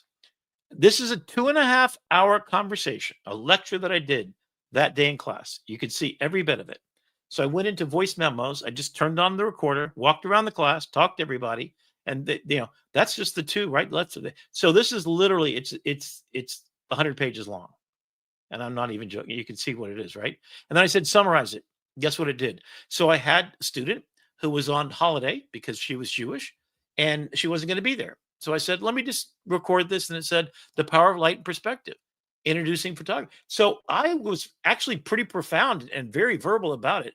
Split lighting, here's the depth. Where do you use it in film noir, horror, dramatic portraits? Like this was a master class in photography. And it even broke it down to what I said about storytelling and stuff. Butterfly lighting, why do you use it? Classic Hollywood, glamour for symmetrical faces, blah, blah, blah. So this is the answer. And then it made these, because what I do is I say, what do I want to do? What do I want you to do, Wes? I want you to summarize everything and put them into beautiful notes that I literally did all this on my phone, by the way, folks. My iPhone in classroom, literally, I stop talking. I go up to the three dots in the right-hand corner of that recording, copy the transcripts, went over to Gemini or ChatGPT. I think I did this here. Paste and say, summarize and tell me. And I said, there's 4 things that I thought were most important. I said, I'm a photography teacher. I just did a whole seminar on lighting, what it means and what it's all about. Pull any quotes that you think would be useful. I'm writing a book about photography that I want to have every little insight that I've had from my 50 years of photography. This is actually what I said to it. That's present within that document. And then I come up here and I go down to that list and I copy and paste the results. So there's all this right here. There you go. Copy. And then what I can do right now is go over to, in fact, I'm going to do it because I didn't do this in the last meeting.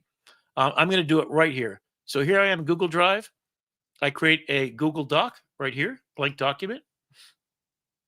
Oops, I didn't mean to create a folder. I want to create a Google Doc, blank document. Okay, and I hit paste. There it is. Here's the parts. Here's the Rembrandt lighting. Here's the butterfly lighting.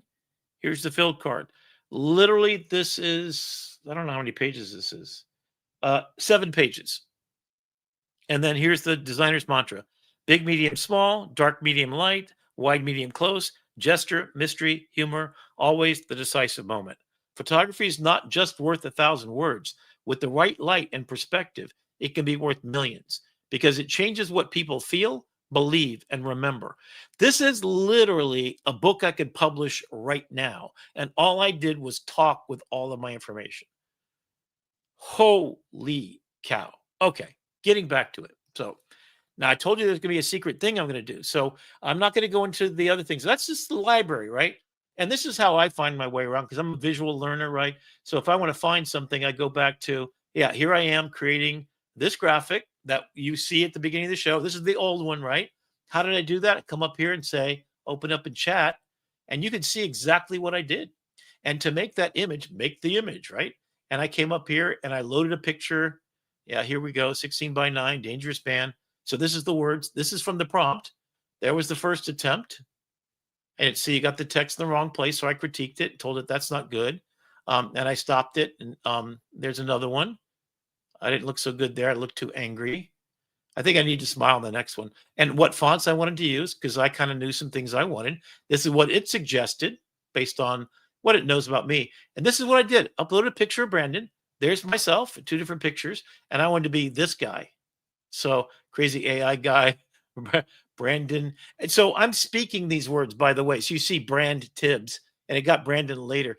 Many times I should do better because I'll talk as fast as I'm talking right now, many times. So, and then it gives me a whole script. So this is actually one long stream that went on forever, and a song idea. Hey, it's Rick the AI guy, the foil and the fun, right? So this is how I wrote that song you heard at the beginning, and Brandon's made the new one that you just heard lately. All right, let me go back, and this is super important because where am I?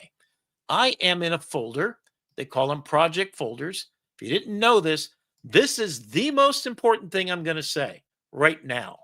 Every project that you do that's different than every project you otherwise have, create a project folder. I'm going to make one just right now to show you how easy it is. In fact, let me do one about, oh, you know what? Investing. I haven't done investing. Okay. And then I'd like to keep the project's instructions. Create the project. Guess what happens? It then comes in here and I can add files. So I can upload 20, 30 megabytes. I can upload all my financial stuff. Again, you must pay for it if you want your privacy intact. So I'm not going to load up all my financial papers in there, but you could if you paid for it. And there's been audits of all of this. Right now, it's probably pretty darn safe to do that. And I have done it.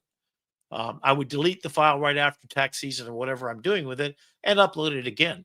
but you can upload images and code and whatever you want. And to show you what that looks like, here's AITV. Here's 13 files. So these are the ones. So the social media, billion views, AI hospitality, dangerous man document, Steven Spielberg guide to film. So you can see the different documents. These are mostly docs or PDFs, PNGs. You could do that, right? So here's Brandon's picture. So one of them that's his LinkedIn, I think, right? And then, yeah, so all of these are in there. Why is this important? Because when I'm in this room, this is a folder with my grounded truth. Whenever I ask a question, so this is what I asked today, and I wanted to make emojis, and I forget what I was doing here, but yeah. Oh, here we go. So I kept getting the wrong stuff, and I wanted it to write these headlines.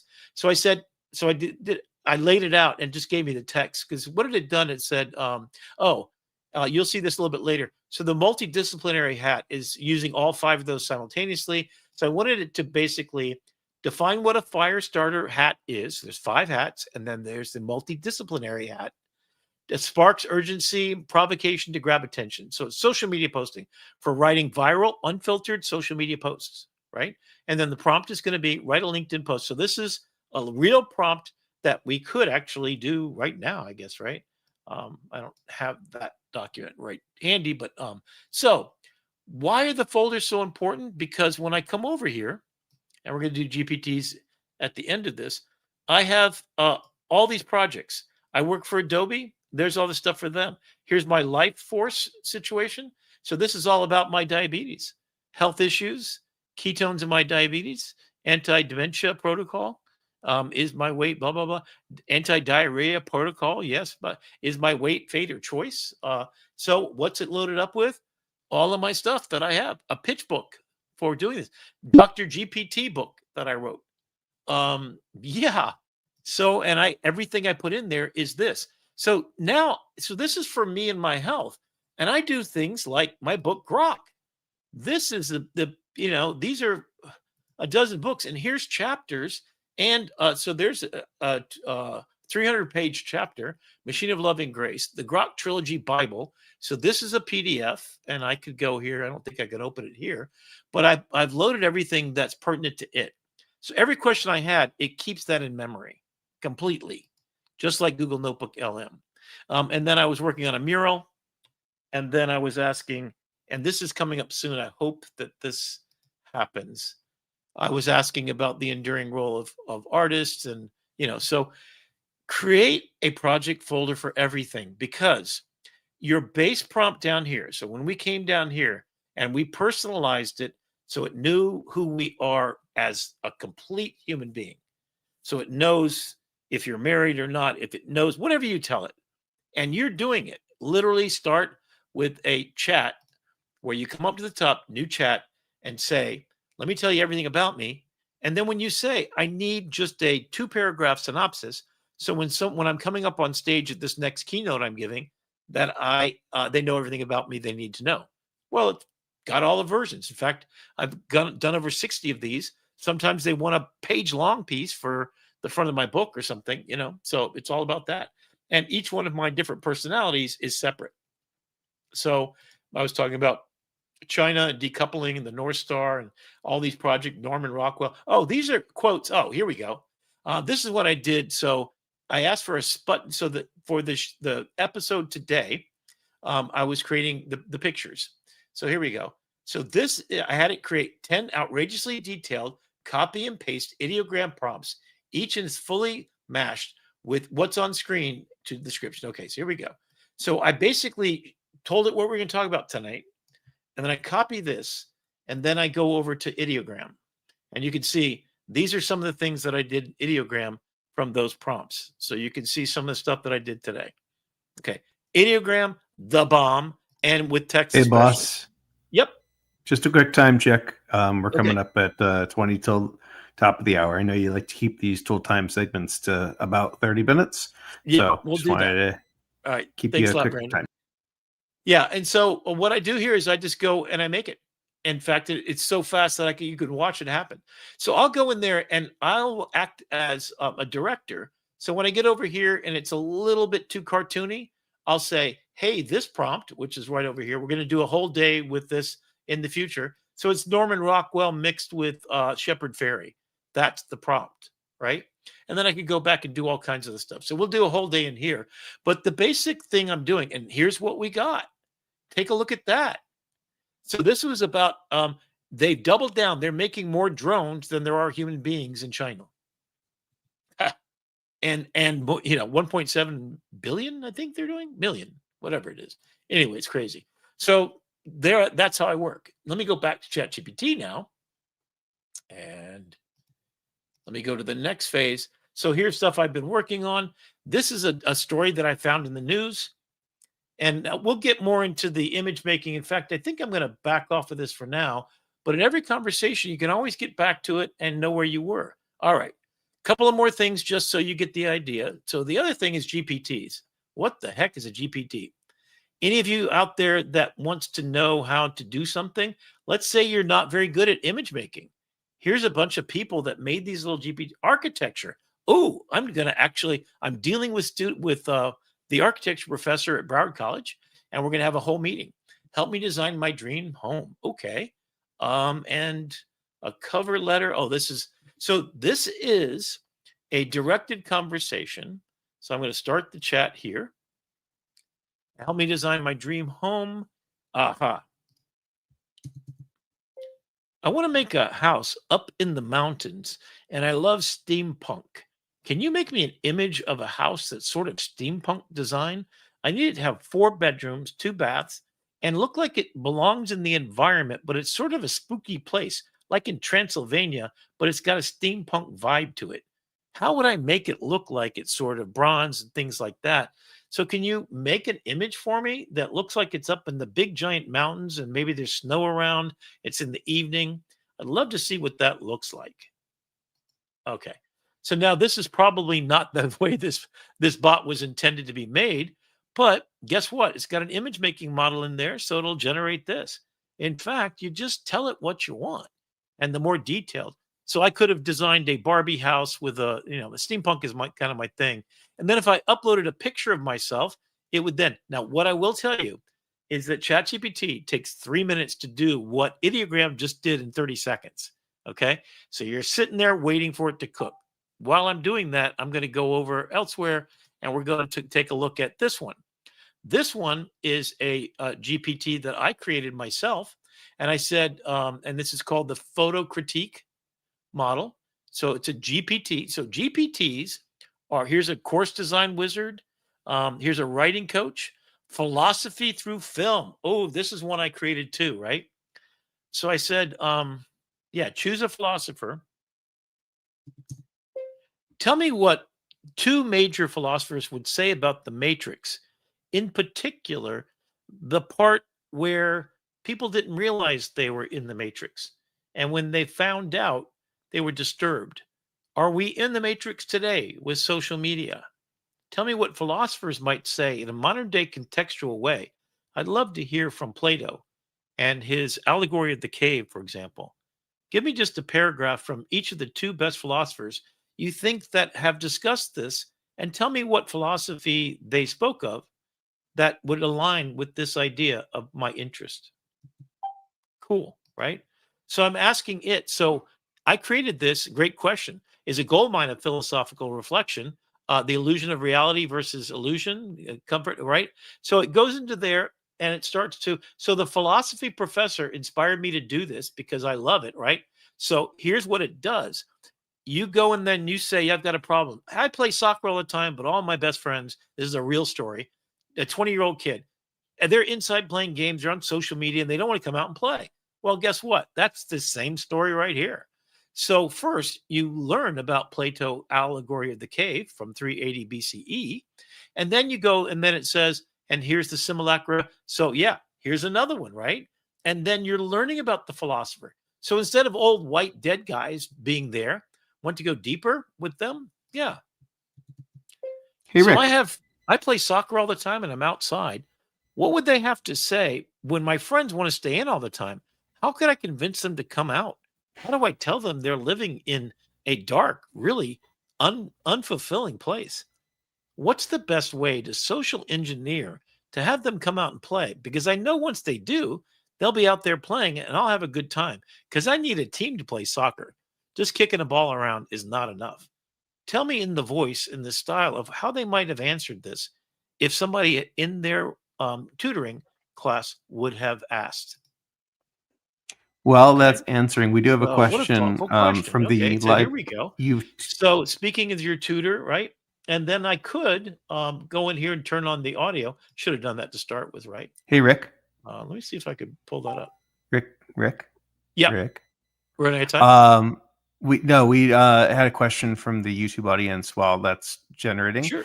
Yeah. Um, for the books that you have one project per book, but you're not actually uploading the final product. You're just using that as kind of that research base, right?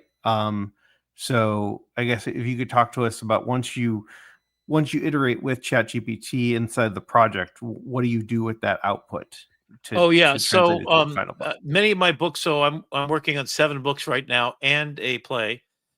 More than happy to go over that again and again.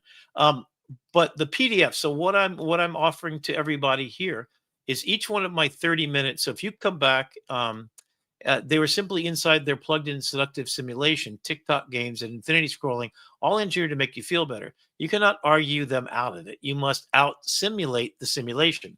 Make your reality more tempting. Post a clip of your best goal, laughing with friends, staging a soccer challenge. Make the real game look like the simulated one, but with a real win, real bruises, real triumph, and they'll come. So I say offer them a beer because this kid was drinking age. And that's probably the solution. But yeah, there you go. So this kid who didn't care about old dead people all of a sudden learned about Plato's cave, and the allegory of the cave. So that's basically what. Oh, use your microphone. I see what's going on. So allow it. So that's why it didn't come up there. But I actually had it speak through the entire newscast for me, and the voice is pretty cool. Hey, how are you doing today? We've lost your screen share, Rick. I'm doing great, but I'm thinking you probably want Can you hear us me? to be seeing what the AI is doing. Can you tell me about Plato's cave and the allegory and the soccer boy that I was just talking about? Hey, Rick, we've lost your screen share. Oh, okay. So I would love to tell you about it, but I think you want to hear the AI's version. Yeah, so that's basically it. I think I landed the plane pretty good there. I think I've covered almost everything. There's certainly a lot more to learn, and then evidently next week they're coming out with a new version. So stay tuned. And I didn't get into coding. I didn't get into anything else. This is my use case. If anybody wants to come up and help us with some more stuff, that'd be awesome. So what I'm going to be doing with each one of these, so that's Notebook LM, Perplexity, and ChatGPT. So I'm taking the PowerPoint you just saw here. Each one of the PowerPoints I'm going to add notebook. I've got about 17 notebooks I'm going to open up to you. The one on copyright, the one on Palantir, the one on whatever. Then you can go inside my notebook, see how it's constructed, play around in there because it's a shared environment and I want to share with you. So I'd love to see what you're going to get out of it. So that's my offer to you. And I'm going to do the same with ChatGPT. So it's the PowerPoint. It's a bunch of links. It might be some pictures. So I'm usually my decks are about 30 or 40. Now, here's what I would love to have happen. I'd love to have you guys posting your own to me, and then we'll put it on that. And then the eventual website will be basically every single application. I plan to do about 30 of them. Each ideogram is going to be 30 minutes. Everyone's going to be edited by Brandon down to a tight little package. And so you watch something for 30 minutes and you walk away with some knowledge. And then I will transcribe the notes and put them in a nice little package, add the PowerPoints with the visuals. You can see that. So if we add back to the screen, so these different things, and it will be correct. The text will be correct on this. So you'll see where I'm going with it. But basically, by taking your prompt, so you could actually copy and paste this text right off the PDF that you get, and you can go try it yourself. So the one I didn't talk about is, what do you do if you want all those perspectives? So this is the Leonardo da Vinci style thing, right? He would draw from life and then he'd make a helicopter out of it. I mean, he was just a brilliant person. To be really powerful in the AI age, is to think like a scientist with scientific method and discipline. It's to think like a jazz musician and just vibe code your way into just beautiful next steps through your intuition and the way you think. Thinking differently in the AI age is a superpower. Social and emotional intelligence. So you're going to use that fire starter to influence people and to convince them. You're going to use your detective hat to go in there and find the annotations and the citations. You're going to use that social engineering. You're going to use all of these hats because your prompt is going to be explosive headline for the emojis and hashtags. Detective is citation based evidence. Scientist is data points and testing. Empathetic voice from the people reader. So that's what I'm suggesting you do, is that approach AI. So here is a really cool one, and I think this is worth the price of admission right here. These are just some of the apps that I've used, that I use every single day, and I'm subscribed to all of them, so I'm paying. But here's just a couple that I suggest that you think about. Claude is definitely the silver-tongued devil. I think that's just beautiful, right? Andrew Dice Clay, yep, he's grok. It'll get nasty with you. So I was writing my book in ChatGPT, which I start in ChatGPT on the Grok book. It's about the first book is about the Donald Trump era and how it's been an AI in the background is fighting over the world, and we basically been manipulated by an AI. Anyway, so we'll talk about that another time. But I start in there and I get all the news and stuff, right? And I structure my book and the story arc and everything. Then when I go to write it, I go to Claude, because Claude is the most human, beautiful language speaker ever. In fact, I've literally taken the same prompt from every one of these large language models, and Claude is the silver-tongued devil. It's your ghostwriter. If you're writing a beautiful song to your wife, go there, baby, because it's Lou Rawls, baby. It's gonna say, yeah, it is just silver tongue. Okay. If you want a library of everything, Google Notebook LM. Perplexity is your search engine. Why? Because it goes and finds everything and brings back the citation. It's Sherlock Holmes with receipts. I love that line. Sherlock Holmes with receipts. And then if you want to do something like a movie, then you use them all, because they each got their super. I like to use Steven Spielberg is my go-to for ChatGPT, because as you saw, I prompted using ChatGPT, but it takes 3 hours to make one image. And then I just copy and paste 10 different versions over. Or what I've done lately, which is really cool, is, in fact, I'll show you. How are we doing on time? Are we there yet? We are right there. So right there. Okay. This will be it. Yeah. Well, I'll do it next time, but remind me and I'll show you Manus. So I basically did everything in Manus. So I take 20 prompts and I say, make 16 by 9 images out of it. It does just as good at Ideogram. It's using Flux, actually. And I come back after lunch and there they are waiting for me. So these are your different personalities. Here's Gemini. And this will be part of the downloadable here. And it's, you can kind of see, and it is kind of that. It's really, kind of egghead, a little bit, and then Andrew Dice Clay and Elon Musk, that's definitely Grok. And I'm going to be replacing these with the actual logos because I want to make this really fun. And then I like this about Perplexity. I like that it is a mixture of experts. It's people that know a lot about everything. And Leonardo and Carl Sagan definitely are those two people, right? So that's kind of it. That's it for tonight. We did it again, Brandon. Yeah, we did it. We landed that plane. Yep. And I hope as a reminder, all of this will be back on the YouTube channel.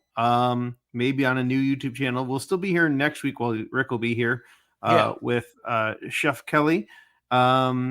And let us know in the comments what you'd like to see about, because we are if not adaptable on this channel.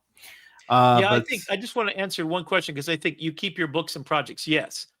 I'm doing a children's book. That has nothing to do with my, Elon Musk and Donald Trump destroying the world book, So, and I do education. So my diversity of thinking requires, you have to. What I do not like about Gemini is it's a whole open space. Claude has projects. Perplexity has spaces where you can do exactly what you do. So literally get 20 people from your office to go into a Perplexity space. You do all of your threads, which is the question and answering process. Then you turn them into pages, which is the beautiful blog style thing with all the citations. You take all those and you put them in a space, And then, so I have a space for my photography students, illustration 2 students, and we put all of our stuff in there. I can see their questions. I can see how they worked. So I can check their work and make sure they're not cheating. And then I can see their product at the end. So I have receipts and for everything, and the sources are all annotated. You click on it, takes you to the website where it got it from. Oh, that's not a good website. Take it off. The same with Google Notebook LM. So it's a mixture of experts. You got to figure it out how it does. So. All right. All right. Rick, let's land that plane. All right, Maddie. Time to sign off. AITV.